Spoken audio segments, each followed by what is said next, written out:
Fuerzas de Acciones Especiales del régimen de Maduro, y precisamente lo hacen luego de una actividad, de una movilización en la cual acompañamos a los sectores sociales del país, gremios y sindicatos, que están luchando por sus reivindicaciones laborales y por sus derechos sociales vulnerados.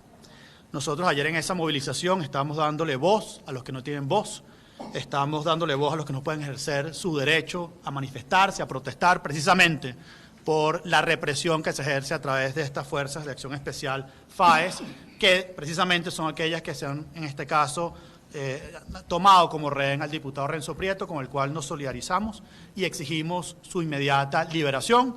En horas del mediodía habrá un pronunciamiento de la Junta Directiva de la Asamblea Nacional, pero quería comenzar diciendo esto, porque precisamente esa es la lucha que tenemos que ejercer en Venezuela. No hay elecciones libres con presos políticos y, por tanto, exigimos la inmediata liberación del diputado Renzo Prieto.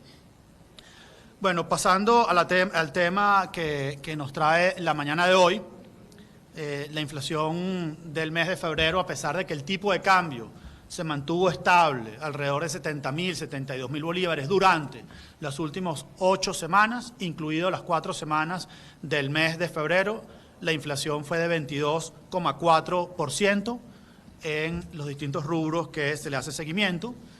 Tenemos entonces una inflación acumulada de 102,4% en lo que va del año, enero y febrero, y tenemos una inflación interanual, es decir, comparándolo febrero del año pasado contra este febrero del año 2020, una inflación de 3.276%. Y uno dice, bueno, siendo que el tipo de cambio se mantuvo estable, ¿cómo es posible que estos precios hayan seguido subiendo? Bueno, hay algunos rubros, como sectores de telecomunicación, sectores de servicios, que varían de manera importante a pesar de que el rubro de alimentos y bebidas no alcohólicas estuvo relativamente bajo. Entonces voy a enumerar la inflación por rubros. El rubro alimentos y bebidas no alcohólicas tuvo una inflación de 15%, rubro de bebidas alcohólicas y tabaco 10,7%, rubro vestido y calzado 14,4%, rubro alquiler de vivienda 22,4%, equipamiento del hogar 3,4%, salud 34%, transporte 21,1%, y este fue el rubro que más varió, el servicios de comunicación 511,1%. Ya voy a detallar qué hay en este rubro. Rubro servicios 0,4%, rubro esparcimiento 13,6%, rubro educación 55,4%, hoteles y restaurantes 9,2% y rubro bienes y servicios diversos 22,6%. En el rubro de telecomunicaciones o comunicaciones, la variación más importante fue el de telefonía celular, que aumentó 748,16% en el mes de febrero. Internet, 253,63%. Telefonía local, 80,33%, y eso da ese número de 500% que refería anteriormente. ¿Y esto qué está configurando? Nos está configurando que en este momento la canasta alimentaria que nosotros medimos en nuestra canasta de bienes y servicios para el cálculo de la inflación nos da que se requieren 18.382,68 bolívares soberanos para la compra de alimentos de una familia representativa de 5 miembros, en la cual puedan consumir la mínima carga calórica o la carga calórica necesaria para alimentar a un hogar en Venezuela. Cuando transformamos esto en dólares, al promedio durante el mes de febrero, tenemos que se requieren unos $255 solamente para llevar comida a la despensa de la mesa de una familia representativa del pueblo venezolano de 5 miembros. Bueno, cuando tomamos en cuenta que el salario es de apenas pues, unos 250.000 bolívares, tenemos que la canasta, el salario solo cubre 2% de la canasta alimentaria. Y por eso nosotros ayer salimos a la calle, y por eso ayer estuvimos respaldando a los sindicatos, y por eso ayer estuvimos respaldando a los gremios, a los maestros, al sector salud, a las enfermeras, a los médicos y a todos los venezolanos que en este momento están viviendo con un salario de miseria que no les alcanza ni siquiera para llevar comida a sus hogares. Respecto a la actividad económica, en el año 2019 mucho se especula y se habla de una recuperación económica o una ligera recuperación económica. Bueno, los indicadores que nosotros tenemos en la Comisión de Finanzas, que tienen que ver con la actividad económica que se ejerce en el país y que estamos midiendo desde el año 2017, tenemos que en el año 2019 tenemos registrado una caída de 39,6% de la actividad económica. Esto es una caída sin precedentes. Para que tengan un orden de magnitud de lo que esto implica, toda la Guerra Civil Española fueron unos 35 puntos del PIB, una guerra civil de 3 años. Bueno, Venezuela tiene una caída superior a toda la Guerra Civil Española solo en el año 2019. Tiene una caída similar a toda la caída económica durante la Segunda Guerra Mundial que vivió Alemania, solo en el año 2019 sin tener un conflicto bélico formal. Y cuando uno dice, bueno, ¿a qué se debe esa caída tan estrepitosa de la economía venezolana que ha afectado de manera tan importante al bolsillo del pueblo venezolano y las oportunidades del pueblo venezolano? Tenemos que decir que se debe a un modelo fracasado, que no funciona, que ha destruido las oportunidades y la riqueza de este pueblo. Y de manera concreta se debe a una política económica demasiado restrictiva y que tiene que ver con el encaje legal.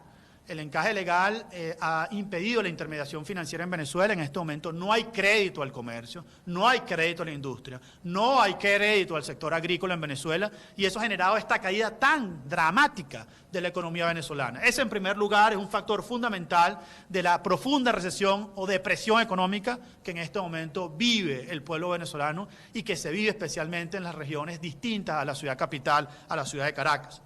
Pero también tiene que ver con esta caída tan grande de la actividad económica a las fallas del suministro eléctrico que se vive en todo el país, de manera especial a partir del pasado 7 de marzo del año 2019, con los 5 mega apagones nacionales que se vivieron en este país durante solo el mes de marzo y que continúan en distintas regiones del país como el occidente, el estado Lara, el estado Zulia y muchas otras regiones del país que están apagadas y cuyo sector industrial o parque industrial continúa apagado. Solamente durante el mega apagón del 7 de marzo y los 5 apagones de marzo del año 2019, la actividad económica cayó en 25%. Es decir, se apagó un cuarto del país únicamente debido a esos apagones que, sumado a el encaje legal y la política restrictiva que impide la intermediación financiera, han configurado esta estrepitosa caída de la economía venezolana en estos años. Nosotros debemos insistir que para que haya un cambio en esta hiperinflación que se mantiene en el país y en este colapso económico sin precedentes, hace falta un cambio político. No hay cambio económico sin cambio político. Y por ese cambio político nos movilizamos el día de ayer y nos vamos a seguir movilizando ante las próximas convocatorias que haga Juan Guaidó para generar presión, porque la presión es la única garantía de que tengamos las condiciones para que se genere ese cambio político. Muchas gracias. Ahora, diputado, la semana empezó con un escenario de caída de los precios de petróleo bastante pronunciada. También hubo una caída estrepitosa del mercado bursátil. ¿Cuáles son los impactos que pudiera reflejar todo esto en Venezuela, en la economía venezolana? Sí, una pregunta muy importante, muy pertinente. Fíjense lo siguiente, tenemos 2 eventos externos, choques externos que están afectando seriamente la economía venezolana y que definitivamente van a afectar el bolsillo del venezolano como lo han afectado desde que existe petróleo en Venezuela. Uno tiene que ver con la caída del crudo, la guerra por los precios del petróleo que se ha desencadenado entre Arabia Saudita y Rusia, la Federación Rusa. Y por otro lado, que fue el origen de esa guerra de precios, en los efectos del coronavirus, que es una pandemia o casi una pandemia que se está viviendo a nivel mundial y que ha hecho que la economía china podría entrar en una recesión este año por primera vez en 40 años y que además está afectando tanto la oferta mundial como la demanda mundial de bienes y servicios. En cualquier caso, el mecanismo de transmisión y propagación para la economía venezolana en última instancia son los precios del petróleo. Y a eso me voy a referir. Durante los años 90 en Venezuela hubo un debate muy importante sobre la necesidad de crear fondos de estabilización macroeconómica o fondos que permitieran amortiguar este tipo de crisis, porque cada década, más o menos en Venezuela, se vive esta situación. Esto no es inédito en Venezuela, esto ha pasado muchas veces. Y lamentablemente la época de las vacas flacas llegan. Y durante la época de las vacas gordas no se han tomado las previsiones para ese momento de las vacas flacas. Claro, el drama en Venezuela es que este choque ocurre en época de vacas flacas también. y el impacto sobre la economía venezolana va a ser mucho más importante de lo